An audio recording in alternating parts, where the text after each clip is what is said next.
बहुत आपने रिक्वेस्ट किया था, कौन है महाराणा प्रताप? 7.5 फुट के, कुंभलगढ़ में जन्म लिए मेवाड़ी राजा, राजस्थान के शक्तिशाली राजपूत। वो जब पूरा अकबर भारत को जीत चुका था, तब अकेले मेवाड़ में ये खड़े हुए अकबर के खिलाफ। अकबर को देखिए, अकबर कभी जीता नहीं, राणा कभी हारे नहीं। कौन थे महाराणा प्रताप? जब हल्दी घाटी का युद्ध हुआ था, 80,000 की सेना थी अकबर की, 15,000 की सेना थी महाराणा प्रताप की। ध्यान दीजिएगा, वो 80,000, ये 15,000। राणा बोलते थे एक आदमी 5 को खत्म करेगा। ध्यान दीजिए, अकबर की सेना में दम था। कम ऑन, अकबर की सेना में दम था, राणा के सीने में दम था। राणा कभी हारे नहीं, अकबर कभी जीता नहीं। शुरू से शुरू करते हैं। 9 मई 1540 को इनका जन्म हुआ कुंभलगढ़ में। महाराणा उदय सिंह और माता जयवंती बाई। माता जयवंती बाई इनकी न केवल मां थी, बल्कि इनकी पहली गुरु भी थी। बचपन से इनमें लीडरशिप क्वालिटी इतनी ज्यादा थी कि खेल खेल में ये बच्चों के लीडर बन जाते थे, उनकी टीम बना देते थे, उनके रोल, उनके गोल डिसाइड कर देते थे। और उसी समय अस्त्र शस्त्र, पूरी आर्मी की, मिलिट्री आर्मी की पूरी ट्रेनिंग ले ली इन्होंने। परिवार में कई लोग थे। सिसोदिया वंश में बप्पा रावल, राणा हमीर, राणा सांगा, राणा प्रताप, लेकिन महाराणा केवल राणा प्रताप को बोला गया। देखिए, महाराणा उदय सिंह की दूसरी पत्नियां भी थी। उनमें से एक थी महारानी धीरबाई, जो चाहती थी कि उनका पुत्र जगमाल राजा बन जाए मेवाड़ का, और बाकी पत्नियां चाहती थी कि उनके बच्चे राजा बन जाएं। यह था परिवार में टूट फूट। अकबर बहुत तेज था, वो जानता था कि बड़ा आसान तरीका है, इन्हीं राजपूतों को आपस में लड़वा दो, कुछ को अपने साथ ले लो, बाकियों को खत्म करना आसान हो जाएगा। वही हुआ, राजपूतों में आपस में लड़ाई हो गई। जब जब घर टूटेगा, तब तब पड़ोसी आके लूटेगा। यही हुआ, हर बार ऐसा होता आया है। ये पहली बार तो हुआ नहीं है। 326 बीसी के अंदर जब सिकंदर भारत आया था, तो महाराजा आम्बी ने पोरस को धोखा देके उनसे संधि कर ली, पोरस हार गए। मोहम्मद गौरी कभी पृथ्वीराज चौहान को ना हरा पाते, जयचंद उनके साथ मिल गया, इसीलिए पृथ्वीराज चौहान हार गए। ब्रिटिशर भी हमारे देश में क्या कर लेते, वो तो ग्वालियर के सिंधिया, इंदौर के होलकर, हैदराबाद के निजाम और पटियाला के राजा 1857 में इन्होंने धोखा दे दिया, इसलिए हमारा देश मार खा गया था। और इसी तरह मुगल भी महाराणा प्रताप को कभी हरा नहीं पाते। वो तो जब परिवार टूटेगा, तब तब पड़ोसी आके लूटेगा। आमेर के महाराज को इन्होंने अपने साथ ले लिया, टोडरमल को अपने साथ ले लिया, जयसिंह को अपने साथ लिया। इन्होंने परिवार के ही लोगों को तोड़वा के अपने साथ जोड़ लिया। अकबर स्मार्ट था। यहां पे महाराणा प्रताप अकेले पड़ गए, लेकिन भीलों की सेना बनाई। वो जो जंगली भील होते हैं, उनकी मदद ली, उनको ट्रेन किया। ये हारे नहीं कभी महाराणा प्रताप। वो आते थे, इनको पर अटैक करते थे। थोड़े दिन के लिए महाराणा प्रताप इधर उधर निकल करके फिर दोबारा नई सेना बना के फिर खड़े हो जाते। देखिए, ना तो ये महाराणा प्रताप को मार पाए, ना ही उसको पकड़ पाए। महाराणा प्रताप हर बार बाउंस बैक करते थे। महाराणा प्रताप शरीर से इतने ताकतवर, 7.5 फुट की उनकी हाइट, 70 किलो का उनका कवच, 10-10 किलो के जूते, 10-10 किलो की तलवार, 80 किलो का भाला। बहलोल खान को कैसे काट डाला? कौन था बहलोल खान? ये थे अकबर का सबसे बड़ा सेनापति, जो हल्दी घाटी के युद्ध में आया था। एक तलवार की काट से इन्होंने बहलोल खान समेत उनके घोड़े को 2 हिस्से में चीर डाला। ये बार बार लड़ाइयों का कारण समझिए। पॉलिटिकली और जियोग्राफिकली मेवाड़ अकबर के लिए दिल्ली से बहुत महत्वपूर्ण था। गंगा मार्ग के व्यापार मार्ग को यह पश्चिमी तट के साथ जोड़ता था। जियोग्राफिकली अगर वेस्टर्न हेमिस्फीयर से कुछ भी इंपोर्ट करना है, कुछ भी एक्सपोर्ट करना है, टेरिटरी से कोई सपोर्ट लेना है बाहर से भारत के, तो अकबर को मेवाड़ पार करना पड़ता था। मेवाड़ ऐसी किरकिरी बन गया, और ये मेवाड़ को जीत नहीं पा रहे, क्योंकि वहां पूरा भारत तो मान जाता था, और वहां महाराणा प्रताप अकड़ के खड़े थे। क्या है, एक्चुअली अकबर बहुत बड़ा था, और महाराणा प्रताप सेना के मामले में बहुत छोटे थे। लेकिन महाराणा प्रताप का वैराग्य जबरदस्त था। ये बाकी राजाओं की तरह भोग विलास, इंद्रिय तृप्ति इसमें नहीं थे। ये बोले कि मैं अपनी सेना के बीच में रहूंगा। ये भीलों के बीच में जाके रहने लगे, जंगल में रहते थे। उबली सब्जी, कच्चा खाना खाना, जमीन पे सोना, पत्तल पे खाना, कोई बिस्तरा ना होना, सर पे छाता नहीं, पैरों में जूता नहीं, आम जीवन जीना उनके साथ। और तभी भील, जितने भील लोग वहां के हुआ करते थे, जंगली आदिवासी, वो उनके साथ जुड़ गए। वो तन मन धन से जुड़ गए। वो कहते थे अगर आप कहें अभी गर्दन कटवा देंगे। अकबर इसीलिए घबराता था। अकबर ने कई बार कई लोगों को भेजा, इन्होंने टोडरमल को भेजा, इन्होंने राजा मान सिंह को भेजा, इन्होंने और हिंदू राजाओं को भेजा कि तुम जाके इनको समझाओ। जलाल खान, कोरची, भगवान दास सब आए। एक्चुअली 8 बार प्रपोजल लेके आए। एक प्रपोजल तो महाराणा प्रताप को क्या दिया कि आधा हिंदुस्तान तुम्हारे नाम कर देंगे, बस मेवाड़ हमारे लिए छोड़ दो, हमारा आधिपत्य स्वीकार कर लो। महाराणा प्रताप क्या जवाब देते? वो तो महाराणा प्रताप है। मारो मेवाड़ी सरदार, मेवाड़ी सरदार, नील घोड़ा अश्वार राणा, सुने तो जय जय। जिस पे दो धारी तलवार राणा, सुनता जाजो जी। मारो मेवाड़ी सरदार, नीले घोड़े रासरार। कितनी सुंदर लोकगीत है। इतने सुंदर, आज भी इनको भगवान मानते। मारो मेवाड़ी सरदार। और ये तो क्या, अब्राहम लिंकन की मां ने उनको एक बार कहा कि बेटा तुम हिंदुस्तान जा रहे हो? बोला हाँ मैं हिंदुस्तान जा रहा हूं, एक काम करना मेरे लिए वहां से कुछ लाते आना। क्या चाहती हो मां? बेटा मैं चाहती हूं कि हल्दी घाटी से थोड़ी मिट्टी लेकर के आना। मैं महाराणा प्रताप आज भी उनको पूजनीय इसलिए मानती हूं क्योंकि वो राणा ने आधे देश के बदले, एक खमौन क्या, आधे देश के बदले अपना छोटा सा राज्य मेवाड़ बदले में अकबर को देने को तैयार नहीं हुआ। अकबर बोलते थे आधा देश तुझे दे दूंगा अगर तू केवल मेवाड़ मेरे लिए छोड़ दे। मेवाड़ स्ट्रैटेजिकली इतना इंपॉर्टेंट, लेकिन महाराणा प्रताप तो महाराणा प्रताप। मारो मेवाड़ी सरदार। हल्दी घाटी का युद्ध 1576 का, इतनी छोटी सेना होने के बावजूद महाराणा प्रताप स्ट्रैटेजिकली युद्ध को कैसे लड़े?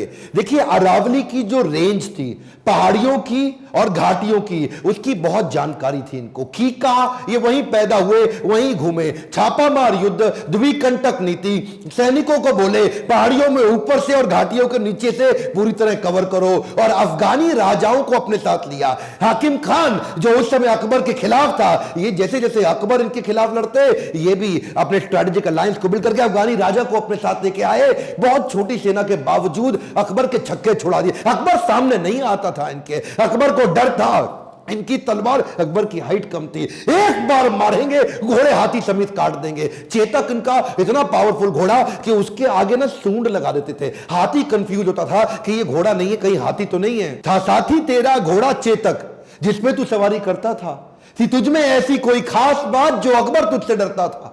ये जो चेतक घोड़ा था, नीले रंग का अफगानी घोड़ा, ये एकमात्र ऐसा घोड़ा है जिसके ऊपर कई कविताएं बन चुकी हैं आज तक देश में। चेतक, इसको अपने पुत्र से ज्यादा प्रेम करते थे महाराणा प्रताप। वो युद्ध के दौरान उन दिनों हाथी की सूंड के आगे तलवारें लगी होती थी।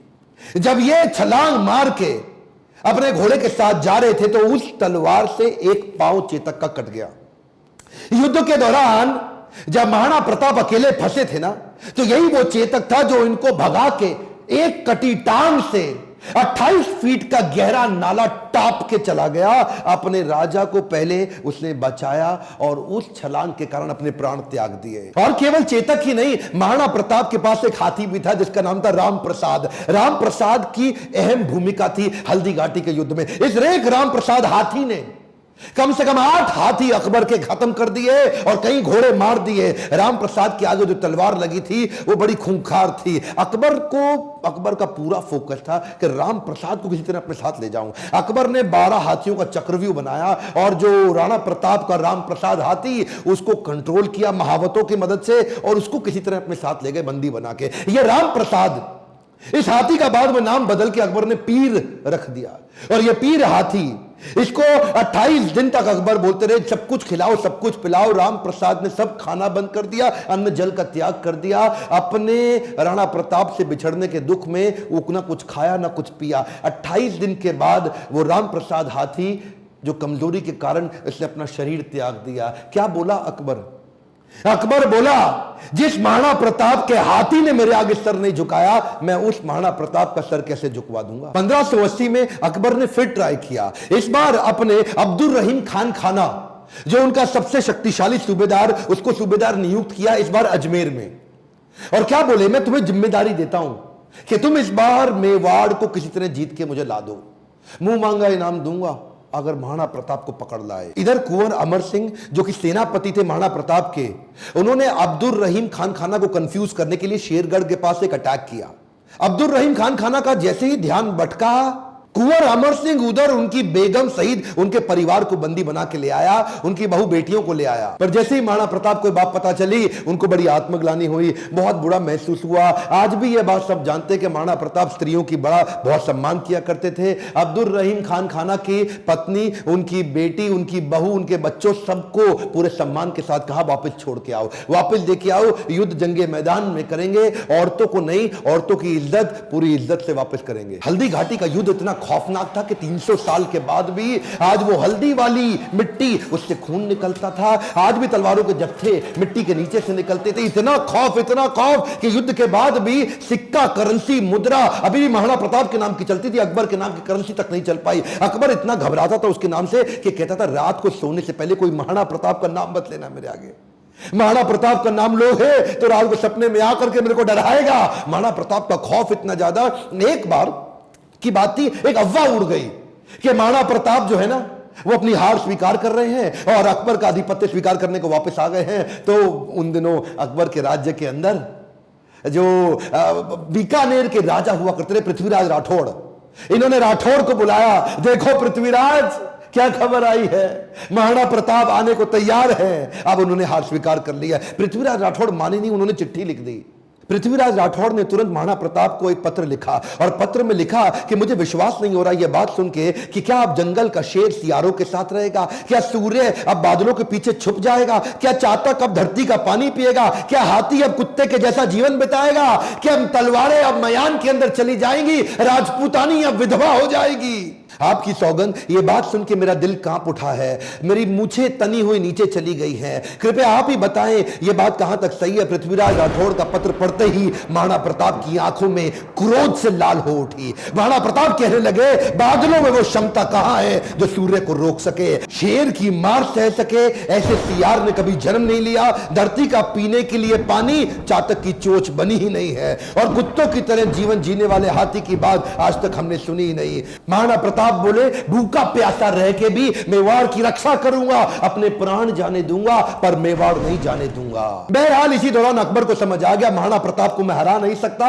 और धोखा दे के हराना यह अकबर की आदत नहीं थी। अकबर को इसीलिए महान राजा भी बताया गया है। आने वाले समय में अगर आप चाहेंगे तो मैं अकबर पे भी एक वीडियो बनाऊंगा। पर वापस चलते हैं, उसी समय अकबर का फिर ध्यान बट गया। अकबर अब ईस्टर्न साइड चला गया, सदर्न साइड चला गया, उसने मेवाड़ को छोड़ दिया और इधर महाराणा प्रताप ने पूरे मेवाड़ पे फिर से अपना कब्जा कर लिया। कुछ दिन, हफ्ते, महीने ठीक बीते। उन्हीं दौरान एक शिकार करते वक्त, उस समय किसी शेर का शिकार करते वक्त महाराणा प्रताप का किसी एक्सीडेंट में उनका देहांत हो गया, उनकी मृत्यु हो गई। ये बात जब अकबर को पता लगी, अकबर एक ऐसा राजा था, अपने शत्रु प्रताप की मृत्यु पे बहुत रोया और चिट्ठी लिख करके बोला कि महाराणा प्रताप एक बड़े शक्तिशाली, बड़े मेधावी और एक ऐसे राजा थे जिन्होंने अपने गौरव को कभी समाप्त नीचे झुकने नहीं दिया, और मुझे एक बात का दुख रहेगा, मैं जीवन भर महाराणा प्रताप को कभी हरा नहीं सका। ध्यान दीजिएगा, लेसन्स में लर्निंग बहुत सारी हो सकती है, पर महाराणा प्रताप को इतना संघर्ष इसीलिए करना पड़ा क्योंकि आपस में राजपूतों की कभी बनी नहीं। ध्यान दीजिएगा, जब जब घर टूटेगा आपका पड़ोसी आपको लूटेगा। सिंपल सी बात है साहब, जब जब भारत बटा है तब तब भारत टूटा है। वैसे तो अब इस समय इलेक्शन आने वाले हैं, मेरा फोकस पॉलिटिक्स पे नहीं है, आपकी ग्रोथ और डेवलपमेंट पे है, पर फिर भी ये आप किसी तरह आरक्षण से, जाति से, धर्म से अगर ऊपर उठ सकते हैं, क्या आप हेल्थ की, एजुकेशन की, ग्रोथ की, इकोनॉमी की, नेशनलिज्म की बात करते हैं? अगर नेशनलिज्म बिल्ड होगा, अगर पूरे देश का फायदा होगा तो खुशहाली सबके यहां आएगी। देखिए ध्यान दीजिए, अगर देश में खुशहाली आएगी तो फायदा पूरे देश का होगा, 1, 2, 4, 8 का नहीं होगा। मैं आपको एक रिक्वेस्ट करूं, बाकी सब ठीक है, लेकिन महाराणा प्रताप के इस वीडियो को, जो कि हमारे कोर्स कैरिकुलम में पढ़ाया नहीं जा रहा, इनके बारे में एजुकेशन सिस्टम में बताया नहीं जा रहा, क्या आप इनका वीडियो पूरे देश में फैलाना चाहेंगे? राष्ट्र हित में आप इस वीडियो को व्हाट्सएप ग्रुप में डालिए। Let people know and understand about Maharana Pratap. Akbar कभी जीता नहीं, प्रताप कभी हारे नहीं, अकबर की सेना में दम था, प्रताप